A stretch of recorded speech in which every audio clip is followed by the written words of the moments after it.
Help me hit 7,000 subscribers. Support the video with a like and share your thoughts in the comments. I read everyone.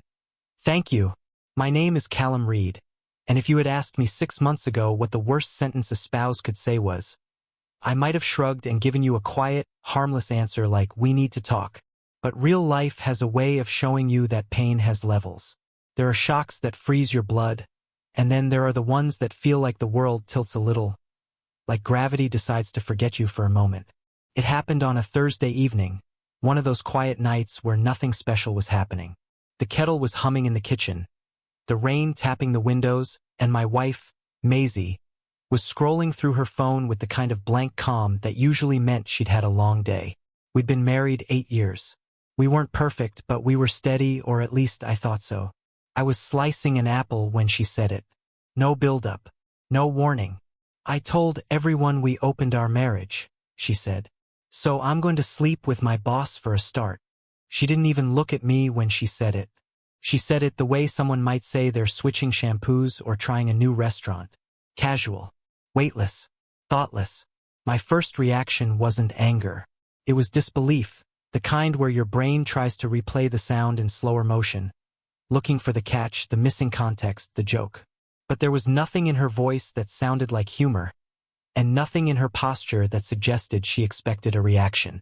She just said it, and then continued scrolling. I didn't ask questions. I didn't explode. I didn't beg, accuse, or plead. I simply stared at the knife in my hand, at the apple slices beneath it, and realized I had no idea who my wife actually was anymore. If I asked why, I wouldn't like the answer. If I asked when, it wouldn't matter. And if I asked how long, it would only deepen the wound. So I put the knife down, picked up the plate of apples, walked past her without a word, and went to bed. That silence wasn't weakness. It was clarity, the kind that arrives like a cold burst of air through an open door. I lay awake for hours. My chest didn't ache. My throat didn't tighten. Instead, I felt something shift inside me, something that had probably been waiting for years. The quiet was loud enough to hear every thought I'd ignored in our marriage. The resentment she hid beneath smiles. The way she dismissed my boundaries when they didn't suit her. The emotional gaps I tried to bridge alone. Sometime in the night, she came into the bedroom. I heard the soft thud of her shoes dropping to the floor. I kept my eyes closed. She didn't say anything. She didn't climb into bed either. She walked out again a minute later. That told me more than her sentence ever could. When the morning light broke through the curtains, I was already awake. I got up, showered, shaved, and dressed for work with the same movements I'd practiced for years. But there was no familiarity in them. Everything felt like it belonged to a different life. When I walked into the kitchen, she was sitting at the table, stirring her tea slowly. Her caramel brown hair was tied in a loose knot, strands falling around her face. She looked normal, not guilty, not triumphant, just calm, too calm. She didn't greet me. She simply said, without looking up, "You went to bed early." I didn't respond, and that silence, once again, seemed to rattle her more than if I'd flipped the whole table upside down. She kept stirring, even though the tea didn't need stirring anymore. After a moment, she gave a small, awkward laugh. "I guess you're mad." Still nothing from me. She finally lifted her eyes, and for the first time I saw confusion there. Maybe doubt, maybe fear. It didn't matter, because whatever she was feeling, it was far too late. "I thought you'd want to talk about it," she said softly. I picked up my keys from the counter. "There's nothing to talk about." Her lips parted slightly, just enough for me to see she hadn't expected that. "Not at all." "Callum, come on," she whispered. "You knew things weren't working." I turned toward her then, not with anger, just calm clarity. "No," I said. "You knew." I didn't. That was the moment she swallowed hard. The moment her calm cracked. The moment she realized silence wasn't indifference. It was the beginning of consequences. I walked out the door without waiting for a reply, because if she could make a decision like that without discussing it, then she could sit with the consequences without expecting comfort. And yet, as I drove away, a strange sensation grew in my chest. Not devastation. Not even rage. It was something sharper. Cleaner. A feeling I'd later recognize as the first breath of freedom. I didn't go to work that morning. I drove past my exit, past the familiar buildings, past the routine that had defined my life for years. I ended up at a small cafe near the river, the kind I'd always meant to stop at but never did because life never allowed the pause. I sat by the window, ordered a black coffee, and watched the water move under the old stone bridge. It was quiet, peaceful. Something my marriage hadn't felt in a long time. That realization settled into me like a slow, steady truth. I had adapted to loneliness without noticing. I had been living beside someone, not with them. My phone lit up on the table. 3 missed calls from Maisie. 1 text, "We should talk before things get complicated." The irony almost made me laugh. Things weren't getting complicated, they had finally become simple. I didn't answer. Around noon, I drove to my friend Jasper's place. Jasper had been my closest friend since secondary school. Sharp humor, messy hair, and a loyalty that most people only pretend to have. He opened the door wearing pajama bottoms and holding a half-eaten bowl of cereal. "You look like you're either getting divorced or starting a cult," he said. "First one," I replied. He lowered the spoon. "Oh, come in." I told him everything.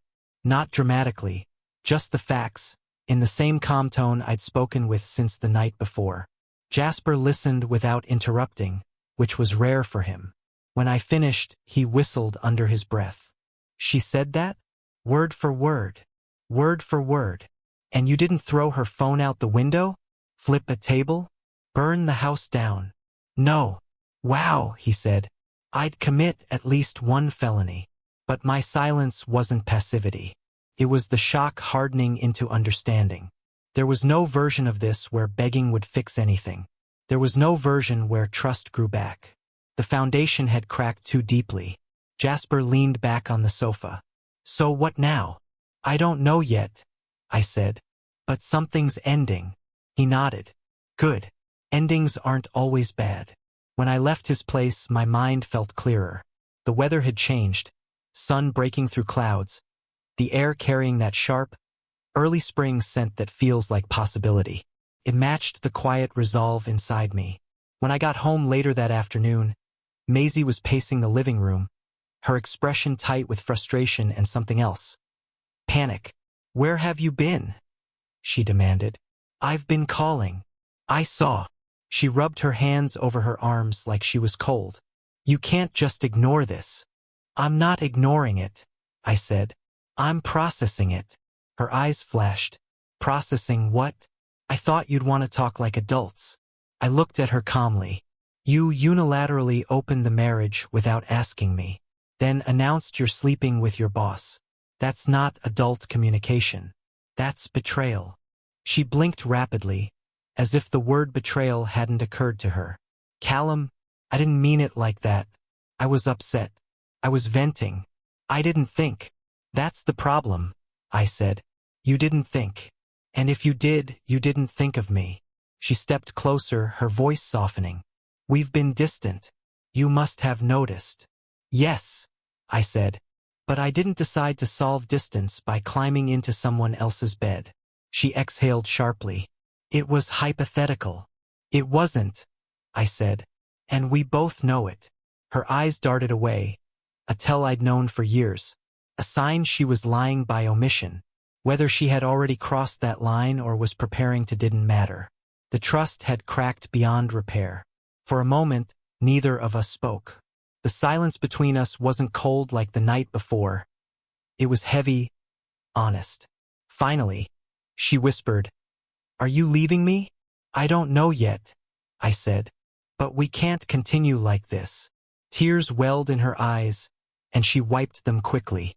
"I don't want to lose you." I believed she meant that. But wanting not to lose someone isn't the same as valuing them. I walked past her and went to the bedroom, pulled out a small overnight bag. Enough clothes for a few days. My important papers. My laptop. When I came back to the living room, she stared at the bag like it was a grenade. "Please don't go," she said, voice cracking. "We can fix this. I'll explain everything." I shook my head. You should have explained before you made decisions for both of us. She reached for my hand, but I stepped back. Callum, please, just tell me what you're thinking. I met her eyes, and for the first time in months, my voice felt steady, grounded mine. I'm thinking, I said, that I deserve honesty. I deserve respect. And if I have to leave to find it again, then I will. She covered her mouth with her hand as a sob escaped.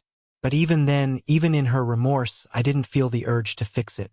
The part of me that once would have broken to comfort her was gone. I opened the front door. The cool evening air rushed in. Where will you go? She whispered. Somewhere peaceful, I said. Somewhere I can hear myself again. And then I stepped outside, closing the door gently behind me. Not with anger, not with revenge, just clarity. Because sometimes the most powerful thing a man can do isn't shouting or fighting. It's walking away when respect has already left the room.